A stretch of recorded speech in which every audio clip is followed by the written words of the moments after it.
여러분 안녕하십니까? 왕상환입니다. 여러분은 건축하면 무엇이 떠오르십니까? 건축은 집을 짓는 것이 아니라 삶을 짓는 것이다. 이렇게 말을 하면서 건축에 대한 새로운 철학을 펼친 이가 있습니다. EBS 교육초대석, 오늘은 건축가 승효상 씨 모셨습니다. 안녕하십니까? 안녕하십니까?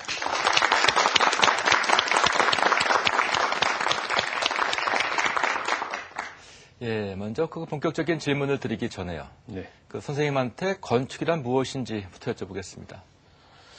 제가 생각에는 건축은 우리 삶을 지속시키는 가장 유효한 수단이라고 저는 보고 있습니다. 하이데커가 이런 얘기했습니다. 인간이 존재하는 것은 정조함으로서 가능하다고 얘기했거든요. 한 곳에 거처를 정해서 건축 속에서 살면서 그러므로 존재할 수 있다고 했기 때문에 어떻게 생각하면 건축은 우리 삶 자체라고 얘기할 수도 있습니다. 네. 근데 그 선생님의 경우에는 그 건축가로도 물론 유명하십니다만 그 외에 강연 활동도 열심히 하시고요. 또 그 저술 활동도 활발하게 하고 계시죠. 예, 글 쓰는 것과 건축하기는 굉장히 많이 닮아 있습니다. 예, 어떤 주제를 가지고 자기의 개념을 집어넣어서 그걸 논리적으로 풀어야 언어라고 하는 게 논리니까 네. 그게 이제 글인데 건축도 마찬가지로 자기의 생각을 가지고 그것을 건축 재료를 건축 어휘를 가지고 예, 논리적으로 풀어내는 게 건축이라서 그 창조하는 과정이 굉장히 닮아 있는 게 글쓰기와 건축학입니다. 글쓰기를 통해서 저는 건축을 훈련을 하고 있는 셈입니다. 그렇군요. 또 작년에는 2011 광주 비엔나 디자인 비엔나 발레 총감독으로 또 선임이 되셨죠?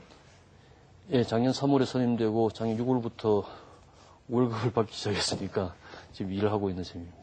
그 활동 또한 매우 바쁘셨을 것 같은데 어떤 것들이 가장 기억에 남으십니까? 주제를 정하는 일이 아무래도 가장 힘들었던 일이고요. 주제와 함께 같이 일할 사람들을 선임하는 일이 작년까지 제가 한 일이었고 네. 올해 9월 2일 날 오픈이 하니까 본격적으로 작업을 한 일이 오래 남아 있습니다. 건축가 승효상 하게 되면 뭐랄까 파격이라고 할까요? 보통 사람들이 생각하지 않는 새로운 그 무엇을 창조하시고 또 그렇기 때문에 새롭게 뭔가를 만들어내시는 분으로 알고 있는데 파격을 일삼는 사람이라 그러면 건축가의 본연의 의무에서 좀 떠나는 사람이고요. 건축가는 일상생활을 굉장히 지속시키는데 협력해주는 사람이 건축가입니다. 제가 지금 브라질의 오스카 니마이라고 하는 건축가가 104세, 올해로 104세가 된 사람이 있습니다.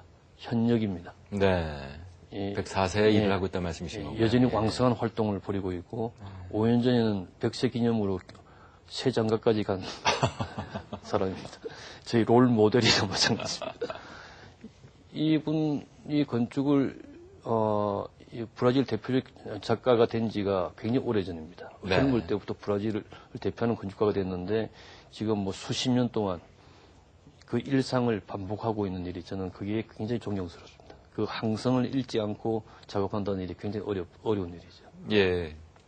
그런데 제가 좀 전에 잠깐 말씀을 드렸습니다만 그 건축가 승효상 하게 되면 그 기존의 사람들이 그 건축에 대해서 갖고 있던 생각을 많이 바꾸신 분으로 알고 있거든요. 그것은 좀 지금까지 말씀하신 거와 조금 다른 내용에 관한 건가요? 아니면 같은 내용을 그렇게 말을 하는 건가요? 같은 내용입니다. 이 건축에 관한 일이 특별한 일이 아니고요. 우리 일상생활의 삶을 조직하는 건데 어떻게 생각하면 일반 사람들이 건축을 특별하게 생각을 하고 있을지도 모르죠. 저는 항상 건축은 그런 게 아니라고 일깨워주는 그런 어떤 사람이라서 그게 혹시 특별하게 보일지도 모릅니다. 왜냐하면 많은 사람들이 건축의 본질에 관한 것보다는 건축으로 인해서 생기는 여러 가지 후과를 갖다가 먼저 생각하고 있는 걸 제가 잘 압니다. 뭐 집을 자기의 어떤 가족의 안녕이 유지되는 그런 수단이 아니라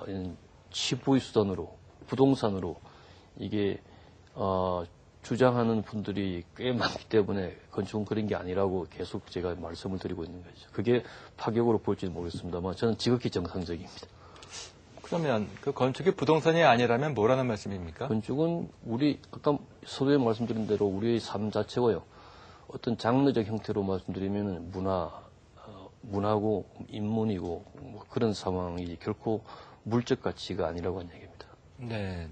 그렇다면 요즘 사람들이 그 건축을 물적 가치로 평가하는 것에 대해서 강한 반감이 혹시 있으신가요?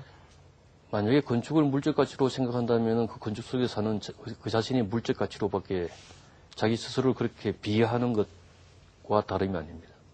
자기 자신이 귀중하다 그러면 건축이 자기 자신을 지속시키는 수단이니까 굉장히 귀중한 걸 알아야지 그것을 사고 팔고 그 치부 수단으로 삼아서는 결코 안 되는 일입니다. 네. 조금 질문을 바꾸어서요. 그렇다면 지금 우리나라 그 건설 수준은 세계적이다라는 평가를 받고 있지 않습니까? 그 얘기는 적어도 양적으로는 또 물질적으로는 우리나라의 그 건설업계의 그 수준이 정말 세계 최고에 올라왔다 이런 얘기인 것 같은데 하지만 지금 말씀하시는 그 차원에서 대한민국의 건설업계를 평가하신다면 어떻습니까? 예.